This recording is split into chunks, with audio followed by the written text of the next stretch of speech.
Good morning, guys. I just went through a whole bunch of shit with an Indian company. So, the first thing I'm doing is trying to outsource the web design. As I mentioned before, it's one of the most time-consuming and annoying parts of running a client SEO business.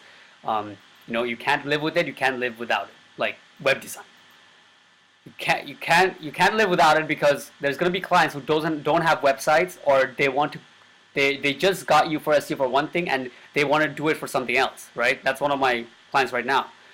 And if I didn't offer web design, it would be a barrier, right? I would have to outsource him to somebody else and then come back. I don't know, like that's not good, right? So but yeah, anyways, just talked to an Indian company, and the stuff I made them go through for a $250 website, I feel bad, but I had to, basically make sure that they know what they're doing with all their, with custom made like contact forms. They know how to code like the phone number to be like floating icon and all of like basic conversion optimization. That's like basically by web design requirements. It has to look great because that's what clients want. But for me, for my side, conversion has to be there in terms of like, they have to be able to make the call button, all kinds of stuff, whatever we want the call button to be, they should be able to do it. People scroll, the call button follows them, yes. And the other side is obviously make it in a way where it's not loading stupidly slow. They have to minify the stuff. That being said, Tyler, this is pretty cool. I didn't know things like this exist, but makes sense. One of the up and coming things is client SEO, and people struggle with selling it, to say the least. As you guys know, I had an insane amount of struggle the last period of time. It was like insane, right? About 8 months, I would say, where I was not getting any traction, and every month at one point was like a surprise, like I'm gonna pay my rent. But to have things like this, it only makes sense. So I'm gonna definitely, I check them out a little bit, and I want to see what exactly they can do. But yeah, so that's that. And then Sterling, another awesome point by you. Did I reply this? Oh yeah, I replied. Yeah, man, this is one of the things that's obviously on the book for most client SEOs from day one. And I'm sure it's the same for affiliate SEOs, right? When you start affiliate, I'm sure you look at a client the same way at some points, because they have their strengths and weaknesses.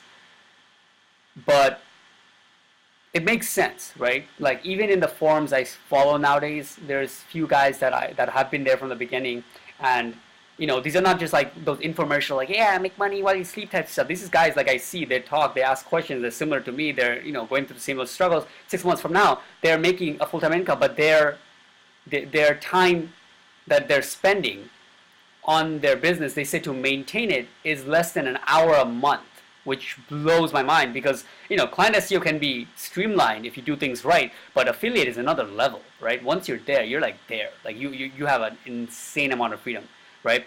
And yeah, that's one of the perks of affiliate. The freedom is going to be insane once you make it, right? Once you have sites that are up there and everything. And to address one of the main points you're pointing out is that instead of doing affiliate, you sell your own products.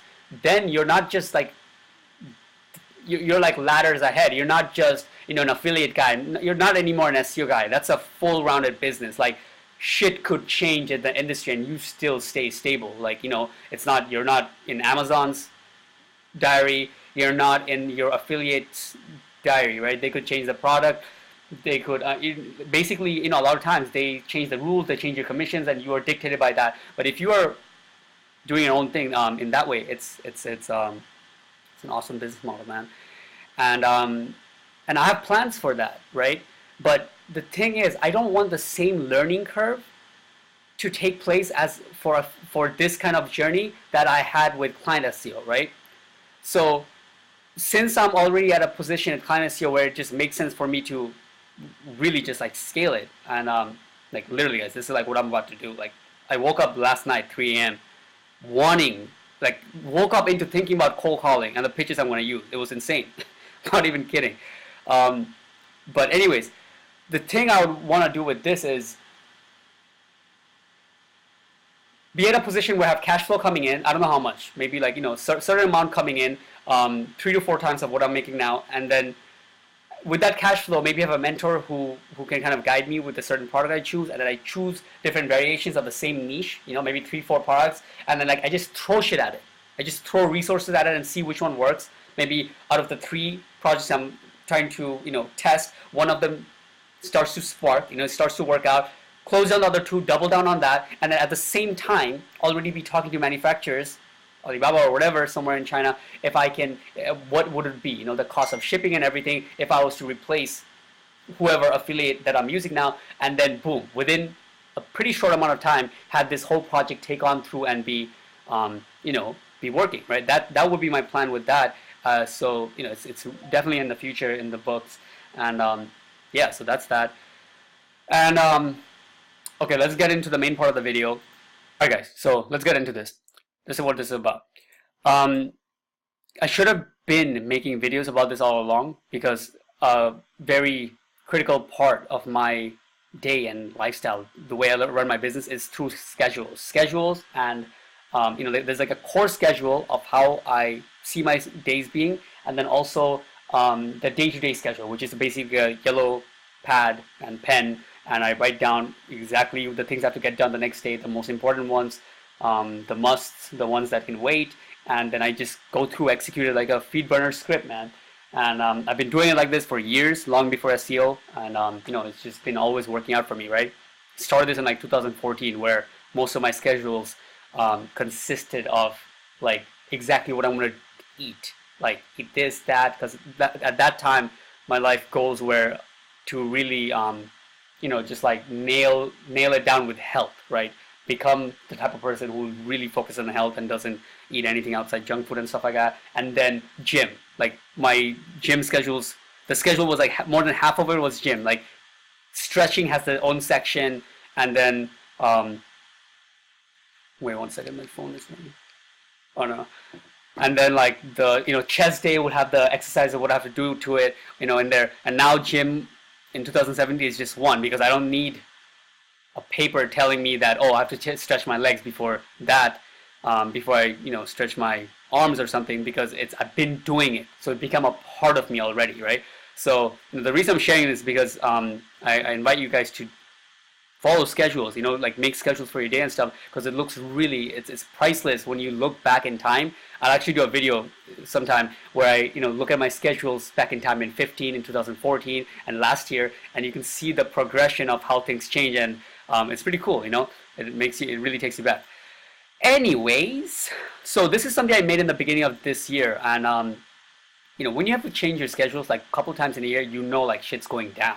Like that's when like life's changing fast, right? So this is probably what, the 3rd time I'm changing 2017 schedule, because I had to go back and forth so many times with like, oh, paper call or whatnot. And all right, so this is what it's looking like since the last time, okay? And without going too in depth and making this video like 40 minutes, what I can tell you is one of the biggest things that I changed from the last time I changed the schedule is the amount of time I work, okay? So as you can see, the cold calling I was making at one point pretty much the whole day. Like I would just take 2 phones, I would not go completely hard, like with 2 phones, calling, going back and back, like from 9 to 3 p.m. because if I did that, I would be in a different place. But I was still grinding it out pretty hard, right? And the point was for me at that stage, I would say about 6-7 months ago, was I really thought that if I'm not putting in 10 hours, 12 hours of work, then what the fuck? There's no way this is gonna work. I don't even deserve this shit. Like I would really beat myself over it, because that's what I really believe is what it takes, right? I used to sell life insurance. I knew what it takes for that, but until I tested it, and really I give this to Alex Becker, he didn't only help me with SEO and stuff, but he made a video sometime around that where he said like, guys, entrepreneurs, nobody really works 12 hours straight. You have to be a maniac for that. You just work until like noon, take breaks, and then you chill. And I was like, what? But Gary Vaynerchuk said, but Elon Musk said, So it was, for me, it was a mind blowing thing, right? Because I don't know what, everybody's different, right? For people who are working on, like, an hour or two a day, half-ass bitch work, then obviously your dreams are not gonna come true. Like, fucking wake up. But if you're on the opposite side of that spectrum, where you're like grinding out 12 hours a day and you're like all over the place and you can't find you don't know what you have to prioritize, you can take a step back, right? So that's where that came in, right? So I had to take a step back, and I tested it by working about 6 hours, right? I forced myself, like, okay, you're gonna wake up 6 o'clock around that time, and then you're gonna do the most important parts and do your cold calls and everything. And by noon, right before gym, you should be done. After you come back, you have just miscellaneous, and then I have training, right? The second part of the evening was just like training and stuff like that, which was basically, at that time I was still learning a lot about SEO, and I always had like a plethora of videos that I would have to watch, right? I always had audio tapes. Like, if you look at my iTunes, actually, like, this is like gym mixes, Outland in the car, real estate, then SEO starts 1, 2, 3, 4, 5, 6, 7, 8, 9, 10, 11, 12, 13, 14, 15, 16, 21, right? So these are not my playlists. This is not like I just made them on fun. This is thing that it gets full, then iTunes makes the next one, if you guys know what I mean, right? This is not stuff that, oh, I'm going to call this the second one. This is like things that I don't know why iTunes just starts making second playlists for me. I don't know if it's a setting thing, but the point is, it's up until 24, right? So I always had training to go through in the beginning, even 6-7 months ago. So that was the latter part. Thus comes the motto: sell while they're awake, grow while they're asleep. So the whole idea was that, right? While my clients are awake and they're, morning to afternoon to evening, I'll call them. I'll be in their, I'll email them, call them, try to get in front of them. And then when they're asleep, I will grow myself. I will learn SEO and I'll be better at my craft. Now things are different, right? So I'm right here starting the entire change by changing my day-to-day, okay? So just watch me do what I do. Okay. Fish oil, exercise. Okay, exercise is not in the morning anymore. That's noon. Chin. Shower. I have to put that because I don't shower in the morning. I shower after chin. Why is that highlighted? Meditate. Definitely. This is something I already do now, so this should be in the schedule also right before I sleep. I don't read anymore before I sleep. I do it while I use the bathroom. So, alright, most important task, cold call. This is noon. Okay. Cold call is about noon. Okay, more important than cold call is also the video audit. Video audit is what I send now, not just cold calls, right? Not more important than cold calls. They're similar importance. If you do cold call right, cold call is more important. Whatever suits. Alright, grind time. Okay, grind time. Call meditate. Okay, meditate. Meditation. Nowadays, I meditate when I feel like it a lot of times. Of course, I meditate in the morning and night, but in the day, I always squeeze in another one meditation. And it's when you just feel, I just feel like meditating. So certain times in the day, I just feel like, okay, there's going to be a shift in activity, and I'm just taking a little walk. So I just feel like it'll be, and all the time, that is the best sessions. It beats my morning sessions. It beats my afternoon sessions. When you feel like there's a pocket of like serenity in you, then you mention, I don't know how to say it without sounding too monkey. All right. But yeah, so definitely meditate more than once. I would say 3 to 4 times, especially when especially at these times when you're trying to change things and structure things differently. It really brings you home. That's that. And one thing that's been on my schedule for a long time, which I really want to schedule in now, is yoga before sleep, right? I do it hit and miss, but I want to put it part of my core schedule.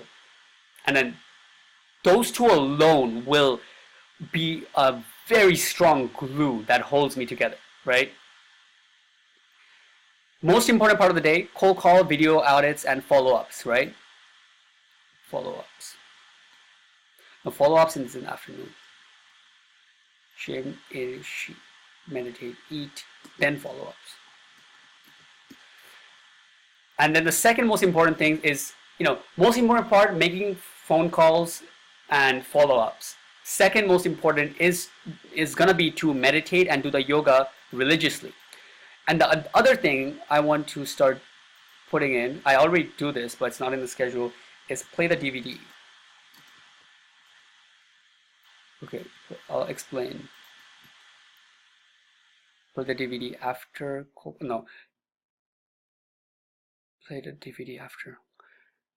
Before, okay, when I'm done, before I go into gym, play the DVD, not here. Why is it typing up what I'm saying? All right.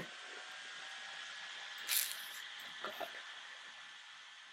Morning, right after water, before meditation, play the DVD. Okay, I already do this, but not as many times as I'm putting it, but it's gonna be nice. This is basically, guys, I just take like 2 to 3 minutes to kind of, so I have a direction with this schedule, right? This is not just a schedule what I do. This is a formula.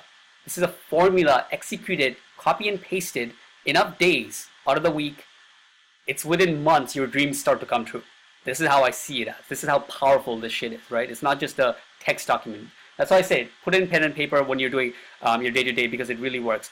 And with the play the DVD is basically me kind of just thinking and putting emotion and visualizing, in other words, of what I would see myself, how I see myself, these things are panning out, right? I don't want to get too wooey about this, but the point is, the base point is, it's something that gets me excited every time. As you're grinding out through the day, sometimes you can almost feel robotic, just doing the actions. At least you planned robotic, unlike other people, where just they're robotic and lost for no reason. You're planned robotic, but still you want to kind of remind yourself at certain points of the day of what you're doing. Okay, so certain aspects of work, right? So let's say I'm just about to start the day and play the DVD. That would be like visualizing, like, what my days would look like, how having 5 clients would look like instead of having 3, how 7 clients would look like. Okay,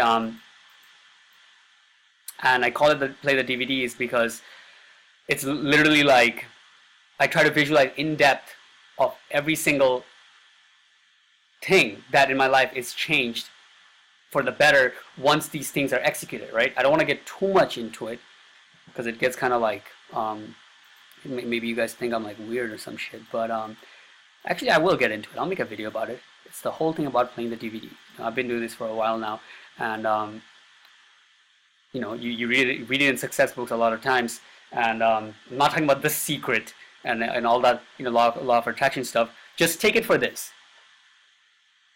Before you start certain parts of your day, if there's certain ideas that really excites you, right? Over time, you should document. When you get really excited, like right now I'm excited. Like from last night to now, since I'm like making this change, I'm excited. Like I woke up in the middle of the night, I'm thinking this now, I'm going through this, schedules, I'm excited, right? Why am I excited? Because I'm about to structure things in a new way and go hard again in the things that work, right? So my visualization would be the same way, right? All right, I'm back home. The distractions are out. How do I see this pan out? Where will I be in 90 days from now? 90 days is a good metric. Don't think like years, okay? 90 days. Of course, yeah, long term, you can see other stuff. But for these kind of stuff, see 90 days. All right, the thing I'm about to do, then for the next 3-hour window, I'm about to make video calls. How is this playing out? How is this helping? Me setting these video audits, where is this reaching another side? How is this fitting into my 90-day vision? And you visualize that, and if it'll excite you. And if that's all it does, that's good enough. If there's other stuff it pulls, that's even a plus. All right, so that's that. And yeah, I think we're coming to an end. I'm not running Facebook ads anymore. Write down 2 more tasks, go through the training. There's no more training really. I mean, there is, but I just do it while I'm walking to the groceries and stuff like that. I just like listen to certain podcasts and here and there, not really going through any hardcore training at the moment. So yeah, guys, this is what I do. All right, just wanted to share with you. It might be really boring for some of you, but this is what it's going to look like. Most important tasks is done by noon, and then after that, the DVD and okay, follow-ups and everything like that. And then evening, proposals for the day, and then possibly that doesn't take until 9 o'clock. That's like, evening is pretty much like 3 p.m. to like 6 max, right? So I'm bringing back more work for the day, right? I used to be like 6 a.m. to like freaking, I fall asleep, which you burn up and you don't get really anywhere, you know. I would go as far as to say there's even like a genetic limit to focus. Like it sounds discouraging, but guys, like you can't go super hard all the hours in the day, right? You have to go with the flow of your internal whatever, right? For me in the morning, I have the most creative energy to, like, if there's new stuff I have to figure out, new shit that I have to figure out that I haven't done before, definitely it has to go in the morning. It can't be like after I eat lunch in the afternoon. I'm soggy then. I'm like fogged up, kind of. Things are not the same, right? So you have to go with that flow, but there has to be like time frames. That's why in the morning it's like all the high energy stuff, right? Most important tasks, video audits, calls. After that, it's like follow-ups. After noon, after I ate, I just following up with people. I'm not trying to strategize new sales, let alone, you know, try and figure out new strategies to rank and stuff like that. Nothing like that is afternoon, right? Evening, send proposals for the day. Now, food has rested a bit. I'm back in my energy a bit. Figure out the proposal if anybody, you know, whoever is interested, and write down tomorrow's tasks and set up clothes for tomorrow. Another thing, I mean, I don't even have to do that nowadays because I only have like 6 shirts. Throw away most of my clothes. But yeah, guys, let's get it. This is what it comes down to.